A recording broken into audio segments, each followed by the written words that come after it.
Bonjour tout le monde, j'espère que vous allez bien et que vous avez bien compris les leçons précédentes. J'espère aussi que vous avez fait les exercices. Sinon, pour aujourd'hui, on est le dimanche 12 avril 2020 et je vous ai préparé une nouvelle leçon et une nouvelle lettre. Cette lettre, elle est un peu différente, disons, parce qu'elle n'a pas de son en fait. Et c'est la lettre H. Alors, la lettre H, c'est une consonne muette. H, il n'a pas de son, d'accord? On l'écrit, mais on ne le prononce pas. Donc, s'il y a H, A, on dit pas Ha, on dit A, d'accord? Donc, le H, écrit ou pas écrit, c'est la même chose. On ne lit pas. Je vous ai mis, alors là, quelques exemples. Un homme. Alors, là, on fait bien la liaison pour bien lire. Un homme. Alors là, il y a le H. Donc, après le H, il y a la voyelle O. Donc, je dis un homme, comme si il n'était pas là. Donc, H, il est muet. Un autre exemple, un hôpital. Donc, là, pareil, un hôpital, un hôpital, hôpital. Donc, comme s'il n'était pas là. Donc, le H, c'est très facile. Tu l'écris, mais tu le prononces pas. Voilà. On passe maintenant. Voilà, je t'ai préparé une petite lecture syllabique pour t'aider à mieux lire. Donc, cette méthode, je la recommande beaucoup parce que c'est une façon d'apprendre à lire plus facilement. Donc, H, A, A, comme un habit. La liaison toujours. Un habit. Habit, t'es à la fin, muet. On ne prononce pas. Un habit, c'est des vêtements. Une chemise, un pantalon, une jupe, etc. H, O, O. Donc, le H, on ne prononce pas. Pareil. Comme, par exemple, une horloge. Donc là, il y a le O. Donc, on dit directement horloge. Une horloge. Une horloge, c'est une grande montre qui donne l'heure. L'heure, par exemple, il est midi, il est 8 heures.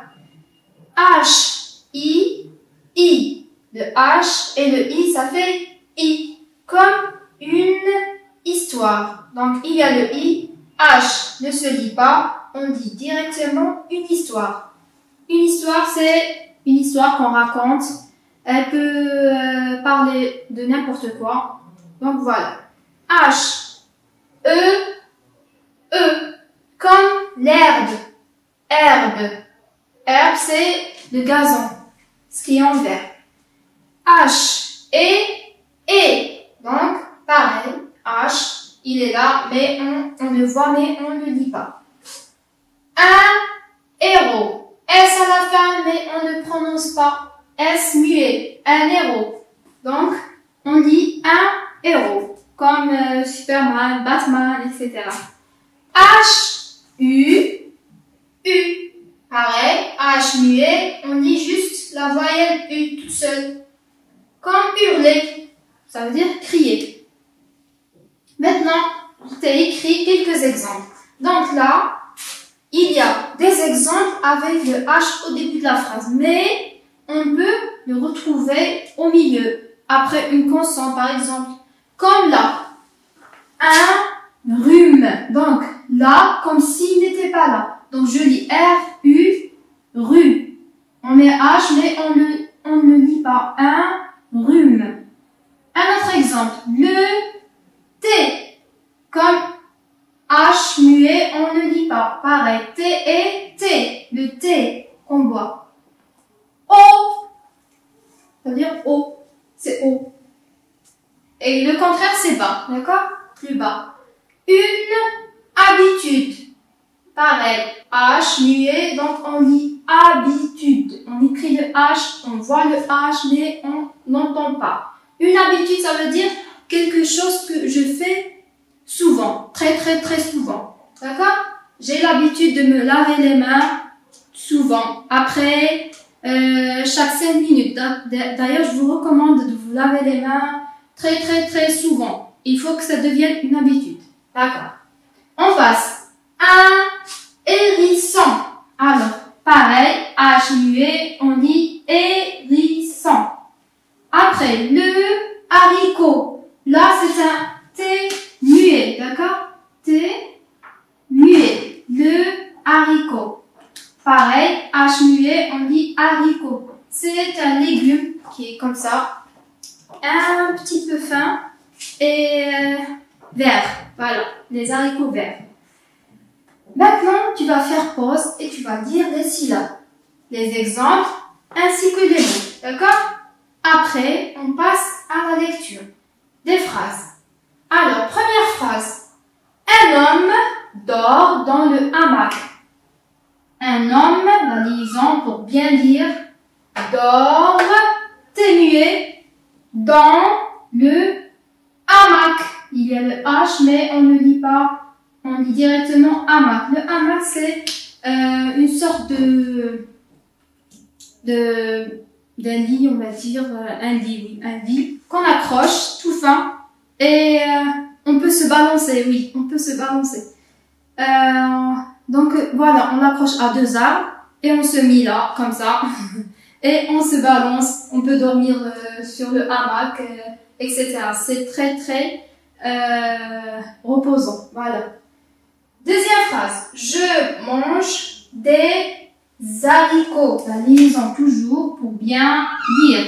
Des haricots. T-S muet. H muet. Donc, je lis haricots. Voilà. Maintenant que tu as bien lu, voilà, les mots et les phrases, ainsi que les syllabes, on passe maintenant à l'écriture. Alors, pour le H minuscule, c'est très très très facile. Et pour le H majuscule, c'est un peu compliqué. Donc, je vais te montrer la bonne méthode pour bien écrire le H minuscule et le H majuscule. Donc, H minuscule, c'est à peu près, voilà. Tu montes 3 interlignes, tu descends tout droit comme le L, et là, tu t'arrêtes. Après, tu reviens là, et tu mets une grande virgule, disons, voilà.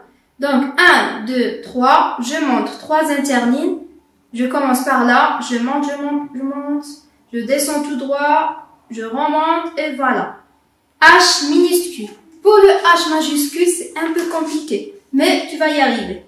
Alors, de là, je monte comme le I majuscule. Je descends tout droit, et là, je mets un L.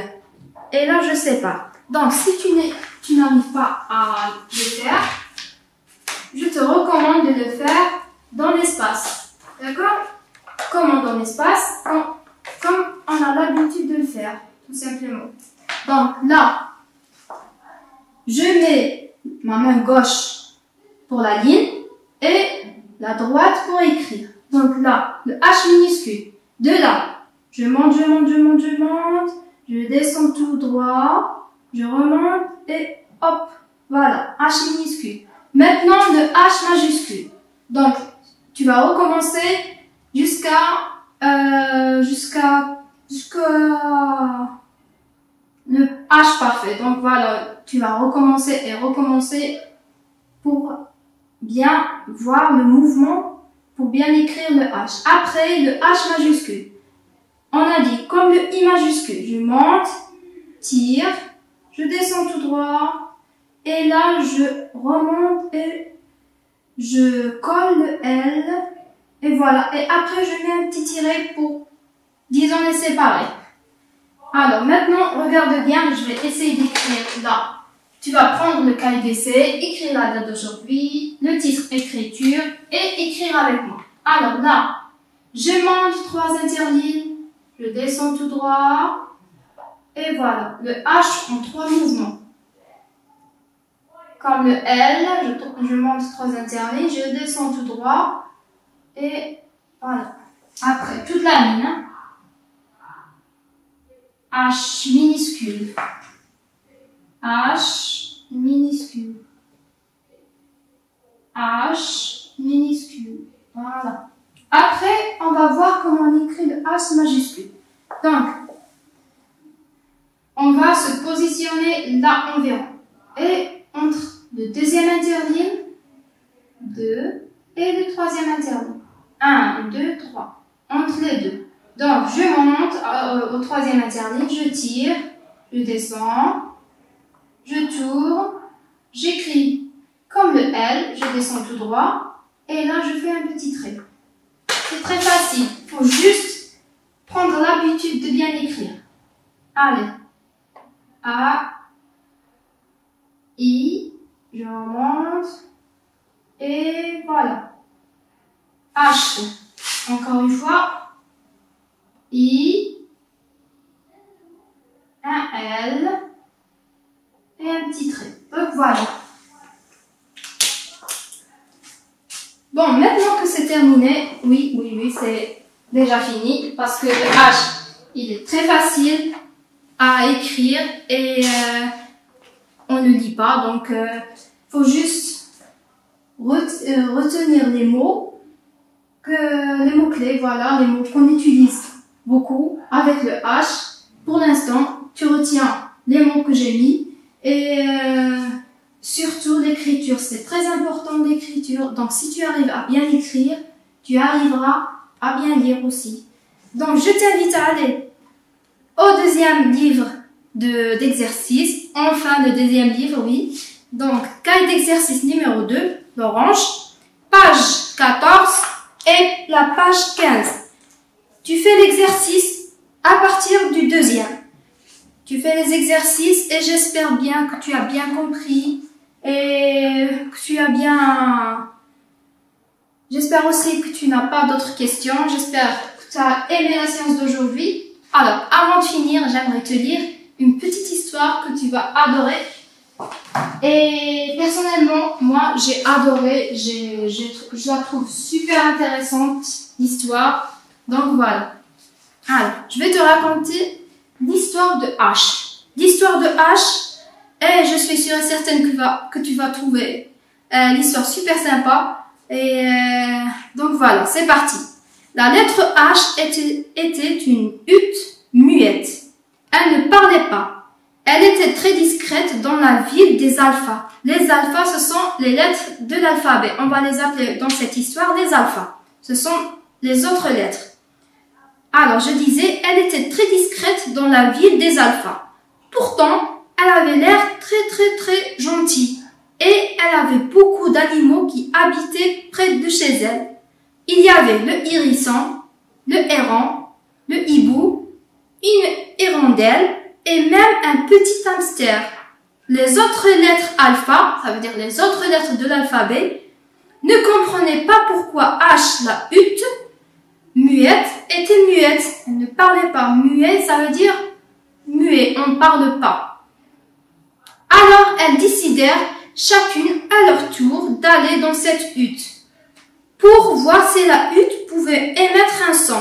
Donc, chaque lettre de l'alphabet voulait aller dans cette hutte, petite maison, pour voir H pourquoi elle ne parlait pas. Elle en ressortait déçue. À chaque fois qu'elle entrait, elle en ressortait déçue de ne pas avoir entendu un seul son. Pourtant, les lettres hurlaient dans la hutte, se disant que peut-être elle était sourde ou entendait mal. Toutes les lettres avaient rendu visite à H, la hutte muette. Toutes les lettres. Toutes sauf deux, le C et le P. Ce fut le tour de C, le cornichon, qui craque et qui croque. Lorsque C rentra dans la hutte, elle put entendre un son. Donc, lorsque C entra dans la hutte, voire H, elle put entendre un son. Ce son était un son de la hutte, et même si ce n'était pas un mot, il a su qu'ils pourraient devenir amis. Le C et le H pouvaient devenir amis. C'était le tour de P. Le perroquet postillonne. Lorsqu'il fut rentré dans la hutte, il fut aussi surpris que C. Il fait surpris, étonné. Le cornichon, c'est le cornichon. Il entendit lui aussi un son. Donc le P de perroquet entendit aussi un son. Il entendit le son. C'est ainsi que dans la ville des Alphas, deux nouvelles amitiés furent créées. Lorsqu'on entendait au loin le son, on savait que C rendait visite à H. Et lorsqu'on entendait le son, on savait que le P rendait visite à H. Et voilà, c'était l'histoire de la hutte, la H. Et donc la hutte muette, elle n'était pas aussi muette que ça. Quand on l'associe à d'autres alphas, c'est-à-dire que le H, quand on l'associe à d'autres lettres, le C et le P, il faisait un son. Donc je te laisse deviner la prochaine leçon. Allez, je te dis à bientôt et j'espère que tu as aimé l'histoire. Sinon, tu peux la retrouver sur Internet parce que je l'ai prise sur Internet parce que je la trouvais super sympa. Donc voilà, à très bientôt. Je te remercie.